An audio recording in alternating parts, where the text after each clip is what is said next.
జై శ్రీరామ్. మన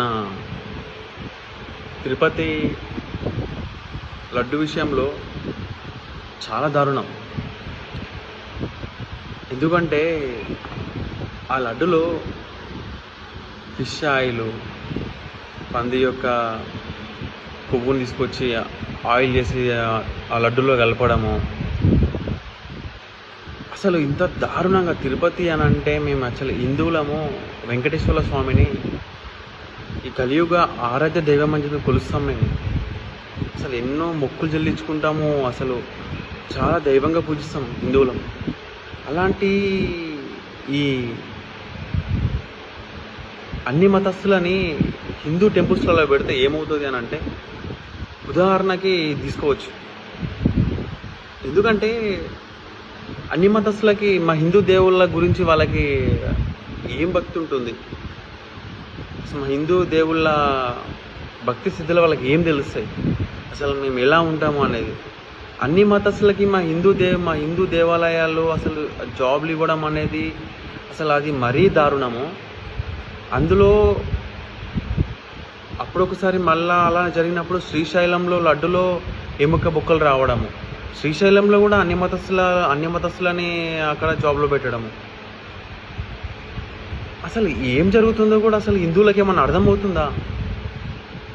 అసలు ఎంత దారుణం రా బాబు. అసలు మీరు హోమాలు, యజ్ఞాలు, మంగళవారం వస్తే ఒక దేవునికి, శనివారం వస్తే ఒక దేవునికి, గురువారం వస్తే ఒక దేవునికి.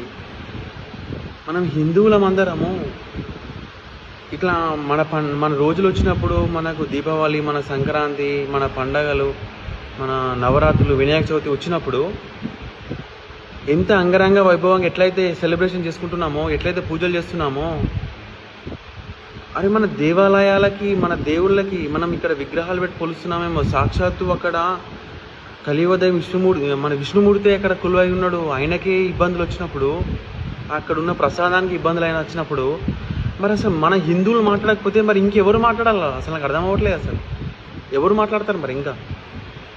ఇంకా వేరే దేశం నుంచి వచ్చి ఎవరన్నా మాట్లాడాలన్నా? ఇతర మతస్థులు వచ్చి మాట్లాడాలన్నా? సిగ్గు నవ్వుతున్నారు ఇతర మతస్థులు. ఇట్లా మన దేవుళ్ళ దగ్గర ఇంత అపవిత్రం జరిగితే నవ్వుతున్నారు. మనలకు ఒక్కొని కూడా సిగ్గు, శిరం, మానవత్వం, అంత షీము నెత్తురు అసలు ఎవ్వనికి లేదు. అసలు పార్టీల కోసం కొట్టుక చచ్చిపోండి, దీన్ని ఫస్ట్ ఉంటారు మన హిందువులు. రాజకీయ నాయకుల కోసం జెండాలు పట్టుకుని ఉప్తారు చూసినా, నాయకుల కోసం, వీటిల కోసం ఫస్ట్ ఉంటారు. ఫస్ట్ మన హిందువులే, మన ఏడుకా కాదు, మన హిందువులే. అసలు ఏం జరుగుతుందిరా బాబు? రేపు భావి తరాలకి, మనము హిందువులకి, మన భావి తరాల మన పిల్లలకి మనం అసలు ఏమి ఇస్తాం? మనం అసలు ఇవ్వగలుగుతామా మనం ఏమన్నా? అసలు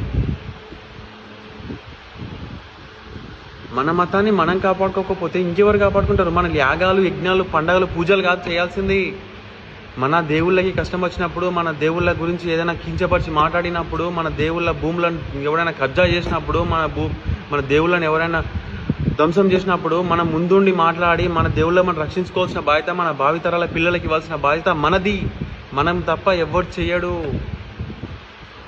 సిగ్గు చెడు తెచ్చుకోండి హిందువులారా ఫస్ట్. లేదంటే రేపటి రోజున హిందుత్వం అనేది ఉండదు. ఈ దేశం కూడా ఏదో ఒక క్రిస్టియన్ దేశంగానా, లేకపోతే ఏదో ఇస్లామిక్ కంట్రీ గానా, ఏదో కంట్రీగా మారిపోతుంది. హిందువులకు అనేది చోటే లేదు. మనం కూడా వాళ్ళలాగానే బొట్లు వేసుకున్న బొట్లు అన్నీ తీసి పడదింగాలి, ఎట్ల మీద అన్నీ పెట్టుకోవాలి. మన హిందూ ధర్మంలో మన భూములు, మన కబ్జాలు అన్నీ కబ్జా చేసి పడదింగేస్తారు. లాస్ట్కి వచ్చేసరికి అంటే నువ్వు ఇస్లామిక్లోకి మారుతావా, చంపేయాలన్నా? భయం అయినోడు మారుతాడు, నాలంటోడు కట్టరు ఉన్నోడు చావనైనా చేస్తాడు, కానీ ఇస్లామిక్గా మారవనని చెప్తాను. నా భూములు కబ్జా చేస్తారు, నాకేమైనా బిజినెస్ ఉంటే నా బిజినెస్ కబ్జా చేసుకుంటారు. నాది అంటే రేపు నా భావి తరాల మన పిల్లలది రేపు జరిగేది ఇదే. ఈరోజు మనం హిందువులం అందరం బయటకు రాకుండా ఏదో అవును కదా, నిజమే కదా, పాపం తగిలిపోతారు. ఏ పాపం తగిలిపోరు. మహాభారతంలో కౌరవులను చంపడానికి పాండవులకి సహాయం చేసింది శ్రీకృష్ణుడు. భగవాన్ వచ్చి చంపిండు, ముంగటుండి హెల్ప్ చేసి చంపించింది అతనే. భగవాన్ దేవుడు పైనుంచి ఏం చేయలేడు. ముందు నిలబడి అన్యాయం ఏంది, ధర్మం ఏంది, అధర్మం ఏందో తెలుసుకొని ముందుండి రథాన్ని నడిపించి, ముందుండి కాల్చేపించి, ముందుండి చంపేపించింది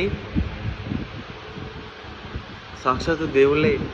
మనలో నుంచి ఎవరో ఒకరు ముందుకొచ్చి మనం అందరం మాట్లాడి, మనం అందరం హిందువులం అందరం ఏకదాటికి వచ్చి మనం ప్రశ్నిస్తే ప్రతి ఒక్కరు ఇంకోసారి ఇలాంటి తప్పు జరగడానికి చెయ్యాలన్నా భయపడాలి. అట్లా చేయాలి. అసలు ఎంత దారుణం అంటే దాని గురించి జోకులు వేసుకుంటున్నారు, నవ్వుతున్నారు. మన హిందువులే, బయట వాళ్ళు ఎవరు కాదు. అసలు మరీ దారుణం. హిందువులు ఫస్ట్ మేల్కొంటారు బాబు, మీరు ఫస్ట్ పూజలు యాగాలు కాదు. ఇలాంటిది వచ్చినప్పుడు ప్రతి ఒక్కరు ప్రశ్నించండి. మీ దగ్గర ఉంటాయి కదా ట్విట్టర్లు, ఫేస్బుక్లు, వాట్సాప్లు, ఇవన్నీ చాలా హైలైట్ అవుతున్నాయి కదా, అందులో పెట్టండి. ఎందుకు ఇలా జరిగింది, ఇలా చేసిన వాళ్ళకి కఠినంగా చర్యలు తీసుకోవాలి. దీనిపైన సిబిఐ ఎంక్వైరీ చేయాలి, ఇంకా లేకపోతే ఇంకేదైనా చేయాలని ప్రతి ఒక్కొక్కరు ఒక్కొక్క మెసేజ్ పెట్టండి. లక్షల వేల మెసేజ్లు పెడుతుంటే మన హిందువులలో ఉన్న అందరు ప్రతి ఒక్కరు ఒక మెసేజ్ ఒకటేదో ఒక మాట్లాడమా, ఇప్పుడు ఇంకేదన్నా చేస్తే అరే మాలాంటి వాళ్ళకన్నా కొంచెం ధైర్యం అన్న వస్తుంది, కొంచెం ముందుని కొట్లాడే వాళ్ళకన్నా ధైర్యం అన్న వస్తుంది. మరీ దారుణం అసలు. హిందువులారా ఇకనైనా మేల్కోండి. జాగో హిందూ జాగో. జై శ్రీరామ్.